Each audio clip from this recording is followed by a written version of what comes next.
वशिष्ठ जी ने कहा कि राजन, इन दोनों कुमारों को इनके साथ भेज दो।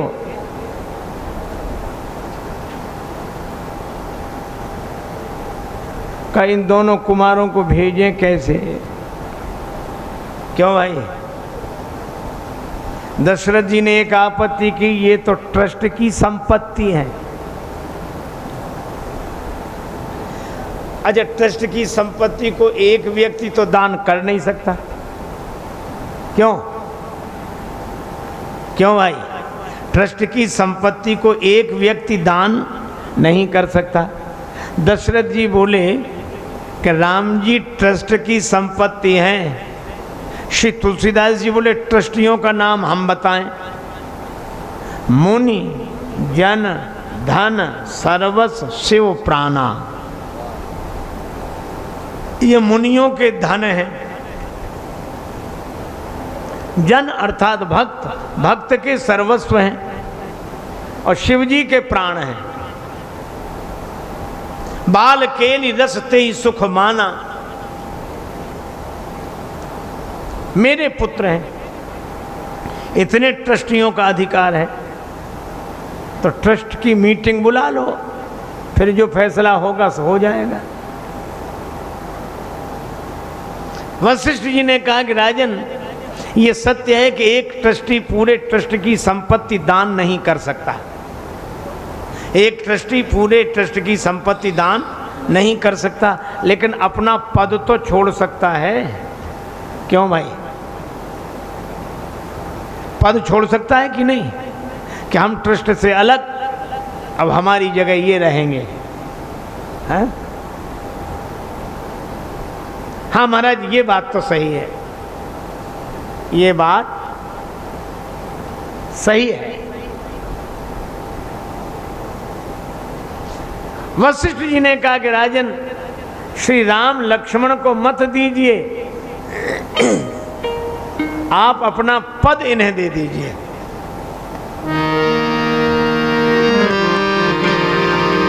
और दे क्या दीजिए? दे चुके हैं। हे राम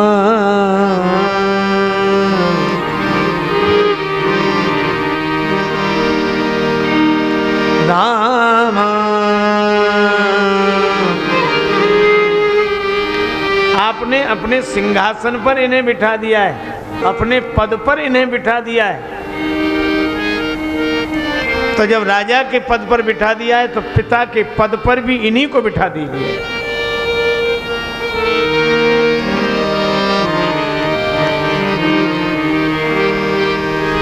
दशरथ जी के नेत्र भर आए।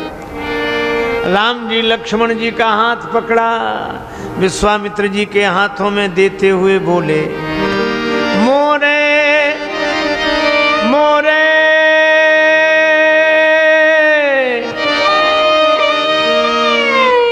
मोरे प्राण नाथ सुत दो, तुम मुनि पिता आन नहीं हो।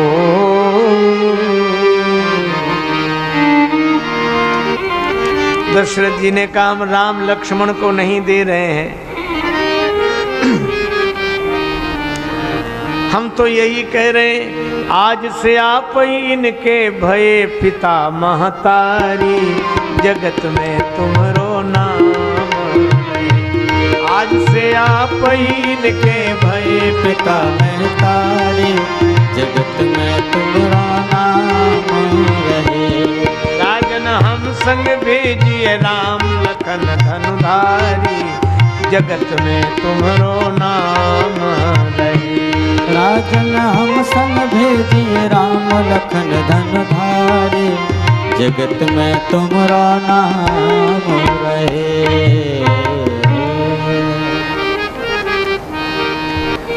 दशरथ जी ने राम जी लक्ष्मण जी को सौंपा, विश्वामित्र जी को।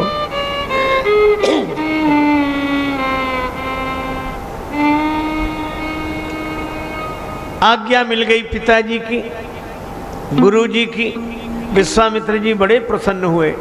राम जी लक्ष्मण जी को लेकर जैसे ही चलने लगे, राम जी ने कहा, विश्वामित्र जी से, गुरुदेव अगर आपकी आज्ञा हो तो माता जी से आशीर्वाद ले आए।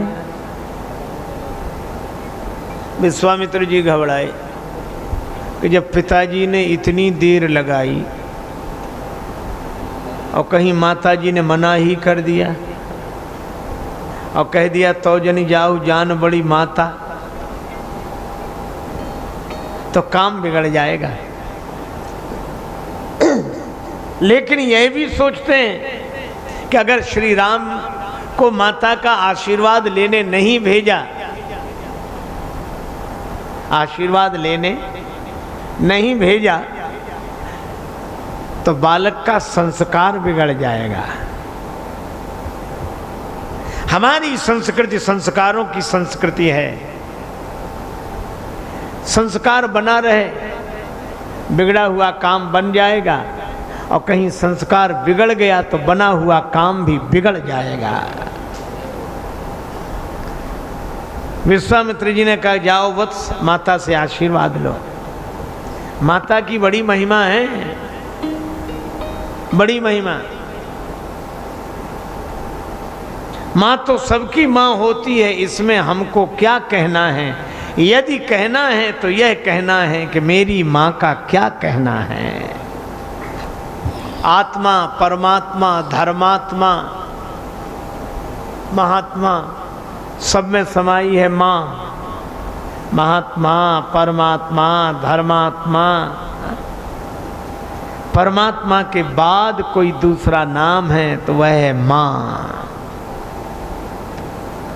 एक बार मैं ऐसी चर्चा कर रहा था, एक सज्जन बड़े तार्किक थे, आधुनिकतावादी थे, कहने लगे क्या ये माँ बाप में फर्क करते हो, दोनों बराबर। हमने कहा ये शब्द ही अंतर बताते हैं। बोले कैसे? हमने कहा जब हम लोग बोलते हैं माँ, बोलते ना माँ, तो मुंह खुल जाता है कि नहीं, और जब बोलते हैं बाप तो बंद हो जाता है। जब बोलते हैं बाप, माँ, तो हमने कहा एक ही अंतर है, जिसके सामने बच्चे का मुंह खुल जाए वो माँ है, और जिसे देखते ही बच्चे का मुंह बंद हो जाए वो बाप है।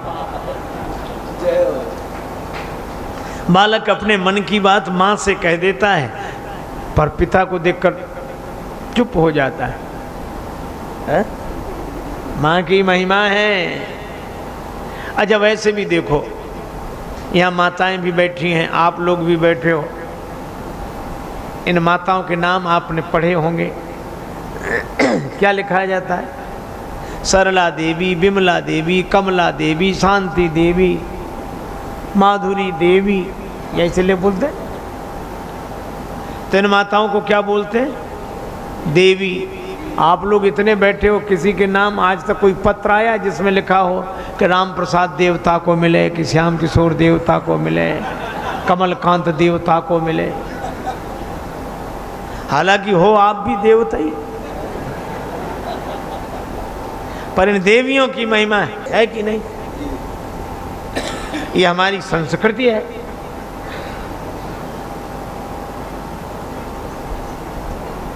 और यह देश ही माताओं का देश है। हमने परमात्मा को भी पहले माता के रूप में देखा, मातृदेवो भव, तब पितृदेवो भव।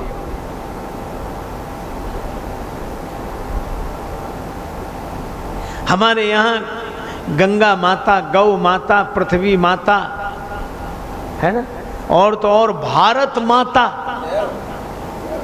हम अपने राष्ट्र को माता के रूप में देखते हैं, भारत माता।